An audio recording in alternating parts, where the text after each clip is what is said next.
The Odyssey, by Homer. Translated by Samuel Butler. Book 12. The Sirens, Scylla and Charybdis, the cattle of the sun. After we were clear of the river Oceanus, and had got out into the open sea, we went on till we reached the Aegean island, where there is dawn and sunrise as in other places. We then drew our ship onto the sands, and got out of her onto the shore, where we went to sleep and waited till day should break. Then, when the child of morning, rosy-fingered dawn, appeared, I sent some men to Circe's house to fetch the body of Elpenor. We cut firewood from a wood where the headland jutted out into the sea, and after we had wept over him and lamented him, we performed his funeral rites. When his body and armour had been burned to ashes, we raised a cairn, set a stone over it, and at the top of the cairn we fixed the oar that he had been used to row with. While we were doing all this, Circe, who knew that we had got back from the house of Hades, dressed herself and came to us as fast as she could, and her maid servants came with her, bringing us bread, meat, and wine. Then she stood in the midst of us and said, "You have done a bold thing in going down alive to the house of Hades, and you will have died twice to other people's once. Now then, stay here for the rest of the day, feast your fill, and go on with your voyage at daybreak tomorrow morning. In the meantime I will tell Ulysses about your course, and will explain everything to him, so as to prevent your suffering from misadventure either by land or by sea." We agreed to do as she had said, and feasted through the livelong day to the going down of the sun. But when the sun had set and it came on dark, the men laid themselves down to sleep by the stern cables of the ship. Then Circe took me by the hand and bade me be seated away from the others, while she reclined by my side, and asked me all about our adventures. "So far so good," said she when I had ended my story. "And now pay attention to what I am about to tell you. Heaven itself, indeed, will recall it to your recollection. First you will come to the Sirens, who enchant all who come near them.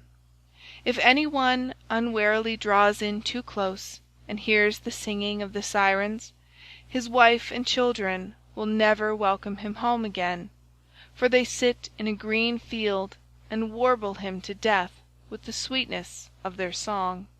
There is a great heap of dead men's bones lying all around, with the flesh still rotting off them. Therefore pass these Sirens by, and stop your men's ears with wax, that none of them may hear. But if you like you can listen yourself, for you may get the men to bind you as you stand upright on a cross piece half-way up the mast, and they must lash the rope's ends to the mast itself, that you may have the pleasure of listening. If you beg and pray the men to unloose you, then they must bind you faster. When your crew have taken you past these Sirens, I cannot give you coherent directions as to which of two courses you are to take. I will lay the two alternatives before you, and you must consider them for yourself. On the one hand there are some overhanging rocks, against which the deep blue waves of the Amphitrite beat with terrific fury. The blessed gods call these rocks the Wanderers. Here not even a bird may pass, no, not even the timid doves that bring ambrosia to Father Jove, but the sheer rock always carries off one of them, and Father Jove has to send another to make up their number. No ship that ever yet came to these rocks has got away again, but the waves and whirlwinds of fire are freighted with wreckage and with the bodies of dead men. The only vessel that ever sailed and got through was the famous Argo on her way home from the house of Aeetes, and she too would have gone against these great rocks, only that Juno piloted her past them for the love she bore to Jason. Of these 2 rocks the one reaches heaven, and its peak is lost in a dark cloud. This never leaves it, so that the top is never clear, not even in summer and early autumn. No man, though he had 20 hands and 20 feet, could get a foothold on it and climb up, for it runs sheer up, as smooth as though it had been polished. In the middle of it there is a large cavern, looking west and turned towards Erebus. You must take your ship this way, but the cave is so high up that not even the stoutest archer could send an arrow into it. Inside, the Scylla sits and yelps with a voice that you might take to be that of a young hound, but in truth she is a dreadful monster, and no one, not even a god, could face her without being terror-struck. She has 12 misshapen feet, and 6 necks of the most prodigious length, and at the end of each neck she has a frightful head with 3 rows of teeth in each, all set very close together, so that they would crunch any one to death in a moment, and she sits within her shady cell, thrusting out her heads and peering all round the rock, fishing for dolphins or dogfish or any larger monster that she can catch, of the thousands with which Amphitrite teems. No ship ever yet got past her without losing some men, for she shoots out all her heads at once, and carries off a man in each mouth. You will find the other rock lie lower, but they are so close together that there is not more than a bow shot between them. A large fig tree in full leaf grows upon it, and under it lies the sucking whirlpool of Charybdis. 3 times in a day does she vomit forth her waters, and 3 times she sucks them down again. See that you be not there when she is sucking, for if you are, Neptune himself could not save you. You must hug the Scylla side and drive ship by as fast as you can, for you had better lose 6 men than your whole crew." "Is there no way," said I, "of escaping Charybdis and at the same time keeping Scylla off when she is trying to harm my men?" "You dare-devil," replied the goddess, "you are always wanting to fight somebody or something. You will not let yourself be beaten even by the immortals, for Scylla is not mortal. Moreover she is savage, extreme, rude, cruel, and invincible. There is no help for it, for if you dawdle about her rock while you are putting on your armour, she may catch you with a second cast of her 6 heads, and snap up another half-dozen of your men. So drive your ship past her at full speed, and roar out lustily to Crataeis, who is Scylla's dam, bad luck to her. She will then stop her from making a second raid upon you. You will now come to the Thrinacian island, and here you will see many herds of cattle and flocks of sheep belonging to the sun god, 7 herds of cattle and 7 flocks of sheep, with 50 head in each flock. They do not breed, nor do they become fewer in number, and they are tended by the goddesses Phaethusa and Lampetie, who are children of the sun god Hyperion by Neaera. Their mother, when she had borne them and had done suckling them, sent them to the Thrinacian island, which was a long way off, to live there and look after their father's flocks and herds. If you leave these flocks unharmed, and think of nothing but getting home, you may yet after much hardship reach Ithaca. But if you harm them, then I forewarn you of the destruction both of your ship and of your comrades, and even though you may yourself escape, you will return late, in bad plight, after losing all your men." Here she ended, and dawn enthroned in gold began to show in heaven, whereon she returned inland. I then went on board and told my men to loose the ship from her moorings, so they at once got into her, took their places, and began to smite the grey sea with their oars. Presently the great and cunning goddess Circe befriended us with a fair wind that blew dead aft, and stayed steadily with us, keeping our sails well filled, so we did whatever wanted doing to the ship's gear, and let her go as wind and helmsman headed her. Then, being much troubled in mind, I said to my men, "My friends, it is not right that one or two of us alone should know the prophecies that Circe has made me.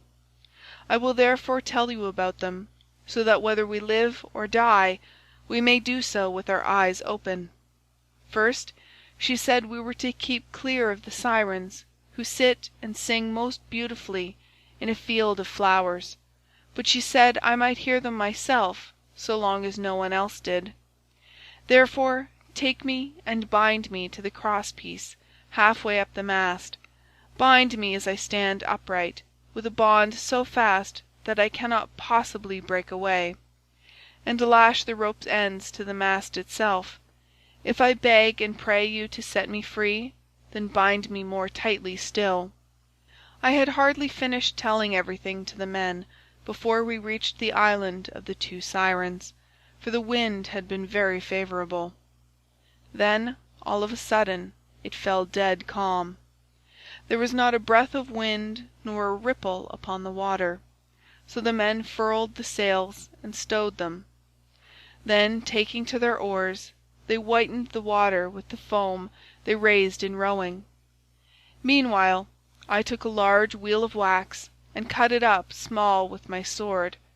Then I kneaded the wax in my strong hands till it became soft, which it soon did between the kneading and the rays of the sun-god's son of Hyperion.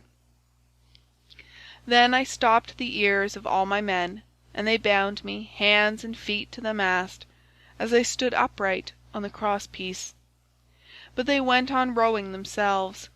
When we had got within earshot of the land, and the ship was going at a good rate, the Sirens saw that we were getting in shore, and began with their singing. "Come here," they sang, "renowned Ulysses, honour to the Achaean name, and listen to our two voices. No one ever sailed past us without staying to hear the enchanting sweetness of our song, and he who listens will go on his way not only charmed but wiser, for we know all the ills that the gods laid upon the Argives and Trojans before Troy, and can tell you everything that is going to happen over the whole world." They sang these words most musically, and as I longed to hear them further, I made signs by frowning to my men that they should set me free, but they quickened their stroke, and Eurylochus and Perimedes bound me with still stronger bonds till we had got out of the hearing of the Sirens' voices. Then my men took the wax from their ears and unbound me. Immediately after we had got past the island, I saw a great wave from which spray was rising, and I heard a loud roaring sound. The men were so frightened that they loosed hold of their oars, for the whole sea resounded with the rushing of the waters. But the ship stayed where it was, for the men had left off rowing. I went round, therefore, and exhorted them man by man not to lose heart. "My friends," said I, "this is not the first time that we have been in danger, and we are in nothing like so bad a case as when the Cyclops shut us up in his cave. Nevertheless, my courage and wise counsel saved us then, and we shall live to look back on all this as well. Now, therefore, let us all do as I say, trust in Jove and row on with might and main. As for you, coxswain, these are your orders. Attend to them, for the ship is in your hands. Turn her head away from these steaming rapids, and hug the rocks, or she will give you the slip and be over yonder before you know where you are, and you will be the death of us." So they did as I told them, but I said nothing about the awful monster Scylla, for I knew the men would not go on rowing if I did, but would huddle together in the hold. In one thing only did I disobey Circe's strict instructions. I put on my armour. Then, seizing 2 strong spears, I took my stand on the ship's bows, for it was there that I expected first to see the monster of the rock, who was to do my men so much harm. But I could not make her out anywhere, though I strained my eyes with looking the gloomy rock all over and over. Then we entered the straits, in great fear of mind, for on the one hand was Scylla, and on the other dread Charybdis kept sucking up the salt water.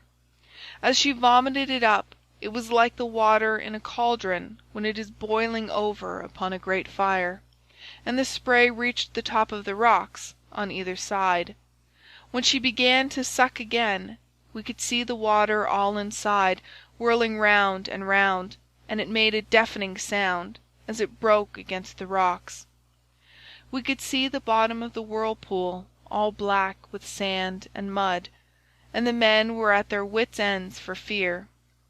While we were taken up with this, and were expecting each moment to be our last, Scylla pounced down suddenly upon us, and snatched up my 6 best men. I was looking at once after both ship and men, and in a moment I saw their hands and feet ever so high above me, struggling in the air as Scylla was carrying them off, and I heard them call out my name in one last despairing cry. As a fisherman, seated, spear in hand, upon some jutting rock, throws bait into the water to deceive the poor little fishes, and spears them with the ox's horn with which his spear is shod, throwing them gasping onto the land as he catches them one by one, even so did Scylla land these panting creatures on her rock, and munch them up at the mouth of her den, while they screamed and stretched out their hands to me in their mortal agony. This was the most sickening sight that I saw throughout all my voyages.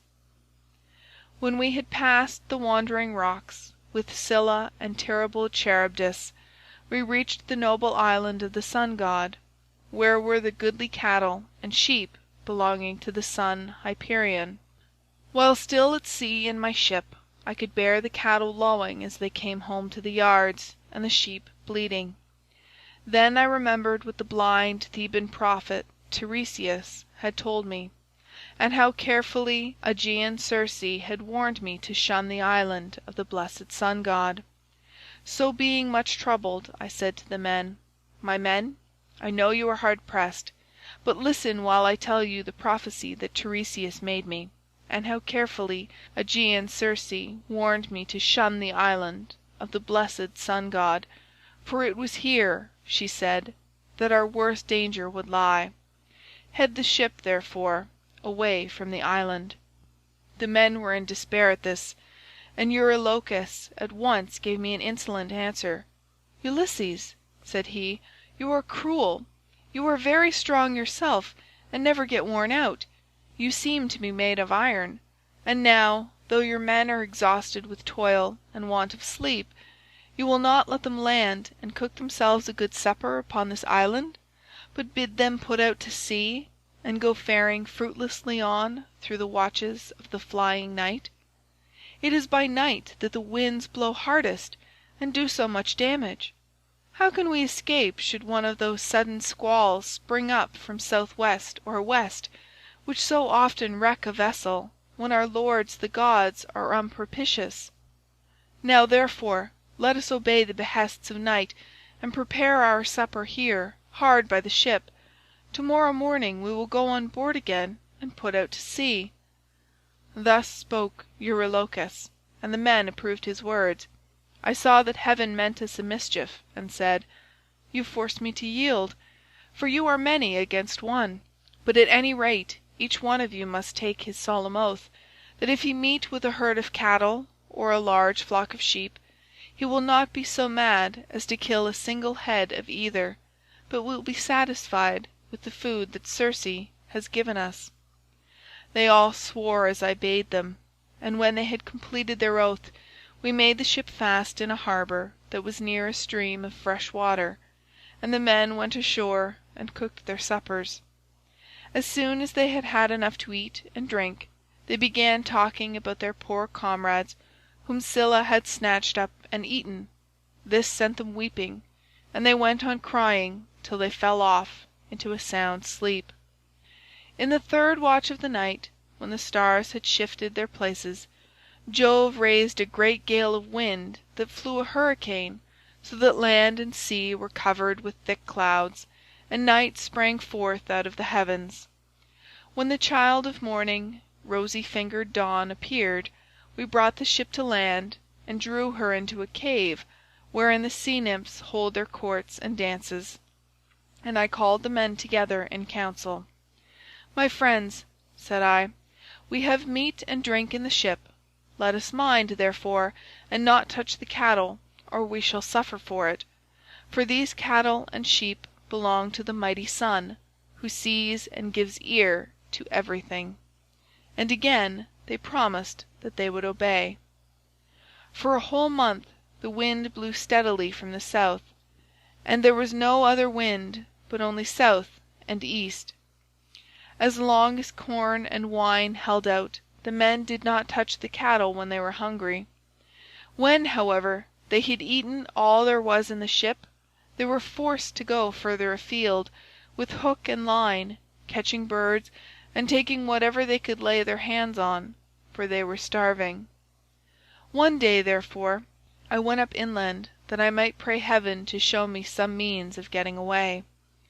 When I had gone far enough to be clear of all my men, and had found a place that was well sheltered from the wind, I washed my hands and prayed to all the gods in Olympus, till by and by they sent me off into a sweet sleep. Meanwhile Eurylochus had been giving evil counsel to the men. "Listen to me," said he, "my poor comrades. All deaths are bad enough, but there is none so bad as famine. Why should not we drive in the best of these cows and offer them in sacrifice to the immortal gods? If we ever get back to Ithaca, we can build a fine temple to the sun god and enrich it with every kind of ornament. If, however, he is determined to sink our ship out of revenge for these homed cattle, and the other gods are of the same mind, I for one would rather drink salt water once for all and have done with it, than be starved to death by inches in such a desert island as this is." Thus spoke Eurylochus, and the men approved his words. Now the cattle, so fair and goodly, were feeding not far from the ship. The men therefore drove in the best of them, and they all stood round them saying their prayers, and using young oak shoots instead of barley meal, for there was no barley left. When they had done praying, they killed the cows and dressed their carcasses. They cut out the thigh bones, wrapped them round in 2 layers of fat, and set some pieces of raw meat on top of them. They had no wine with which to make drink offerings over the sacrifice while it was cooking, so they kept pouring on a little water from time to time, while the inward meats were being grilled. Then, when the thigh bones were burned and they had tasted the inward meats, they cut the rest up small and put the pieces upon the spits. By this time my deep sleep had left me, and I turned back to the ship and to the seashore. As I drew near I began to smell hot roast meat, so I groaned out a prayer to the immortal gods. "Father Jove," I exclaimed, "and all you other gods who live in everlasting bliss, you have done me a cruel mischief by the sleep into which you have sent me. See what fine work these men of mine have been making in my absence." Meanwhile Lampetie went straight off to the Sun and told him we had been killing his cows, whereon he flew into a great rage, and said to the immortals, "Father Jove, and all you other gods who live in everlasting bliss, I must have vengeance on the crew of Ulysses's ship. They have had the insolence to kill my cows, which were the one thing I loved to look upon, whether I was going up heaven or down again. If they do not square accounts with me about my cows, I will go down to Hades and shine there among the dead." "Sun," said Jove, "go on shining upon us gods and upon mankind over the fruitful earth. I will shiver their ship into little pieces with a bolt of white lightning as soon as they get out to sea." I was told all this by Calypso, who said she had heard it from the mouth of Mercury. As soon as I got down to my ship and to the seashore, I rebuked each one of the men separately, and we could see no way out of it, for the cows were dead already. And indeed the gods began at once to show signs and wonders among us, for the hides of the cattle crawled about, and the joints upon the spits began to low like cows, and the meat, whether cooked or raw, kept on making a noise, just as cows do. For 6 days my men kept driving in the best cows and feasting upon them, but when Jove, the son of Saturn, had added a 7th day, the fury of the gale abated. We therefore went on board, raised our masts, spread sail, and put out to sea. As soon as we were well away from the island, and could see nothing but sky and sea, the son of Saturn raised a black cloud over our ship, and the sea grew dark beneath it. We did not get on much further, for in another moment we were caught by a terrific squall from the west, that snapped the forestays of the mast, so that it fell aft, while all the ship's gear tumbled about at the bottom of the vessel. The mast fell upon the head of the helmsman in the ship's stern, so that the bones of his head were crushed to pieces, and he fell overboard as though he were diving, with no more life left in him.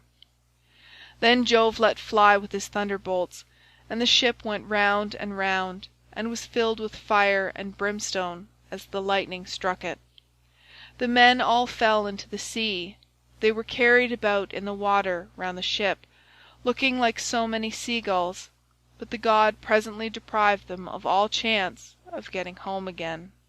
I stuck to the ship till the sea knocked her sides from her keel, which drifted about by itself, and struck the mast out of her in the direction of the keel, but there was a backstay of stout ox thong still hanging about it, and with this I lashed the mast and keel together, and getting astride of them was carried wherever the winds chose to take me. The gale from the west had now spent its force, and the wind got into the south again, which frightened me lest I should be taken back to the terrible whirlpool of Charybdis. This indeed was what actually happened, for I was borne along by the waves all night, and by sunrise had reached the rock of Scylla and the whirlpool. She was then sucking down the salt sea water, but I was carried aloft toward the fig tree, which I caught hold of and clung on to like a bat. I could not plant my feet anywhere so as to stand securely, for the roots were a long way off, and the boughs that overshadowed the whole pool were too high, too vast, and too far apart for me to reach them.